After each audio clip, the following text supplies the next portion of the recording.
हो जाएगा। यकीन करिए कि जो आपने किया है, जो आप कर रहे हैं, उससे हो जाएगा, क्योंकि सिलेक्शन ज्ञान से नहीं होता है, सिलेक्शन कट ऑफ क्लियर करने से होता है। और कट ऑफ क्लियर करने का मतलब ज्यादा पढ़ना नहीं है, किताब कट ऑफ क्लियर करने का मतलब किताब मोटी मोटी पढ़ लेना, मोटी मोटी किताबों का अध्ययन कर लेना नहीं है, सवाल बनाने से है। और सवाल आपके बनेंगे हाई यील्ड टॉपिक से, उन चीजों को पढ़ना जो एग्जाम में पूछा जाता है। 100% सिलेबस कवर करने की जो जिद होती है, ये असफलता ही लेके आती है। इसको आजमा के देखना आप अपने सब्जेक्ट में भी। आप बस 100% पढ़ लेंगे, इससे काम नहीं होगा। आप 80% पढ़ लेंगे, काम नहीं होगा, क्योंकि लास्ट में सब भूल जाएगा। नेगेटिव मार्किंग के ट्रैप में आप पड़ जाएंगे। नेगेटिव मार्किंग में होता यह है कि आपको लगता है हमने पढ़ा था, और आप टिक जरूर करते हैं, और जब टिक करते हैं तो वो गलत हो जाता है, गोला बनाते हैं तो वो गलत हो जाता है।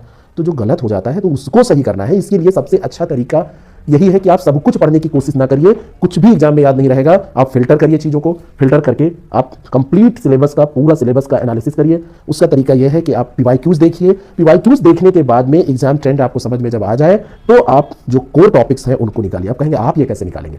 आप मत करिए, जो काम हम लोग कर रहे हैं वो आप मत करिए। सबका काम बटा बटा है। शादी विवाह होता है ना, तो सारे काम एक ही व्यक्ति नहीं करता है। खाना बनाने वाला हलवाई होता है, नाई का काम नाई करता है, धोबी का काम धोबी करता है ना, टेंट वाला अपना टेंट लगा रहा होता है, गाड़ी वाला गाड़ी चला रहा होता है, पंडित जी पूजा पाठ करा रहे होते हैं, शादी करा रहे होते हैं। आप कहो कि नहीं सब कुछ मैं ही करूंगा, शादी नहीं हो पाएगी आपकी।